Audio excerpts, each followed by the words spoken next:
So we got to hold. We see under the gun open, middle position, flat.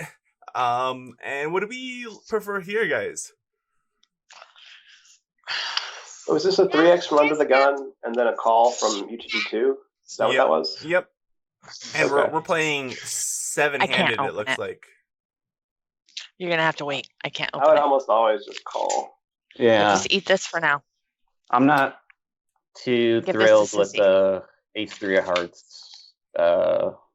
That guy, his flat. I mean, it just seems like it could be strong. It could be weak. In this case, it's weak. Yeah. With this extra money, yeah, I assume it's weak too. With it, and like, so I kind of assume that it's just like dead money. It kind of tempts me to just put in a squeeze here, you know. There's nothing. Yeah, it can't be wrong to squeeze this either. So it would also depend a little about if we know anything about under the gun. Right, and I don't think I have. Let's see here if I can get this open. Actually, let's see if we can get poker. I have stats on these guys from my poker tracker. Okay, that might be interesting because So, you do use that. it's a good spot to squeeze, and probably one of your best candidates too. But 3x from under the gun's pretty tough. How does everybody have? How do two people have ace queen and then one has ace king and one has ace 3 of hearts? Like, this is bullshit. This is not cards. I think People can never have the same hand. Yeah, but you know what? When I was playing live, I was heads up with this guy, and he magically had aces when I had jacks. Rigged. Yeah, totally rigged. I know, right? Okay, so the big blind was 800. So I'm just gonna find that. Okay, here we go. So who was the guy? So we're looking at for the read on the under the gun. Is that right? Yeah, I just was curious if we had any stats on the guy because I know you would be looking at that normally in the tournament. I would think. But yeah, I would imagine you probably mix between flatting and squeezing. Yeah, so this guy I have 57 hands on. Okay. And he's playing 26-19, 26-12. So VPIP 26, PFR 19, race versus 26, 3-bet 12. Yeah, that would push me more towards a squeeze. But I think calling there is very standard and fine. And then the guy who's flatting has played 23 hands and has only played like one hand out of those 23.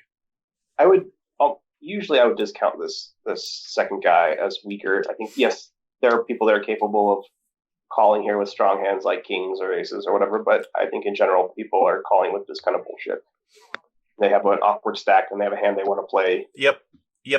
They've waited 20 hands to see a suited ace that they can play.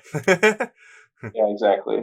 Which is crazy, right? To think about that, but a lot of times not a lot, but sometimes in these situations you squeeze and the original guy folds and the guy with the shit hand ends up calling or getting it in because they're like, well, blah blah blah. It's like, wow, okay, great. Right, and if I squeeze here, I'm never folding to a back jam from this under the gun 2 guy.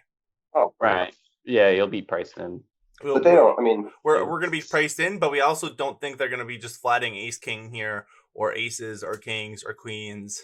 Like the worst you'll we be are. Flipping out wires. The worst we are is the flip. Yeah, and that's a good case. That's a good scenario. And then you're priced in. So I could go either way, flatting, but I also like the idea of squeezing here. We do just decide to flat. We see an all in. And this is where I actually tanked here. I actually tanked on stream in this spot. With like all this money in the middle. Like 24, 24, 24, 24. And he's jamming 30 bigs. Like 31 bigs, actually. And it's kind of like tempting, right? Yeah. Yeah. That's probably the best hand you fold, if anything. Yeah. I think on stream too, I was like, because in the past I've called off here in this spot a lot, Yeah. and I've been owned so many times in this spot calling off with a hand like ace queen. You burnt your hand enough times on the stove. I have, and I was like, it's like it sure looks like a really good squeeze spot for a hand like ace jack suited, or even like ace 10 suited, and some pocket pairs. But like in this kind of field where we have a big freaking stack already, we don't need to take these like marginally profitable, break even spots. Yeah. And it probably helped that you got to see his hand. You get to see his hand later. No, you got to, because the big blind's all in. Oh, yeah, that's right. So it probably did help to make the fold, knowing that you're going to see. Actually, you know what? That helps me. That helps me a lot of times make a fold, because then I'll see what they have. Yeah. It does psychologically. Like in game, I think it helps to, like, if you're making a big fold, you don't want to be like fucking thinking about it for 30 minutes when you can just see it, right away. Right? You're like, am I gonna regret this later? Yeah. And you always and then obviously you're supposed to just move on, but big folds. and if you don't call here, you're like, is he just gonna keep making moves on me? Right. Should have nipped it in the bud early. Right? Yeah, and so we don't really, and like this guy behind me too, is like, he's only been at the table for 6 hands and hasn't played a hand, and so I think at the time I was just like, I can't give him credit for being like a sicko who's gonna squeeze jam, super light here. We just have to assume that they're random, and therefore that they are probably under squeezing here, if anything. Yeah. And guys, keep going. I'll be right back. And so yeah, we decided to make the fold and got punished. Would have won. Damn. What a noob, Lappy. What a noob. Right? Isn't that what everybody's gonna say? 6 stack. Oh yeah, that's what they all say all the time. No.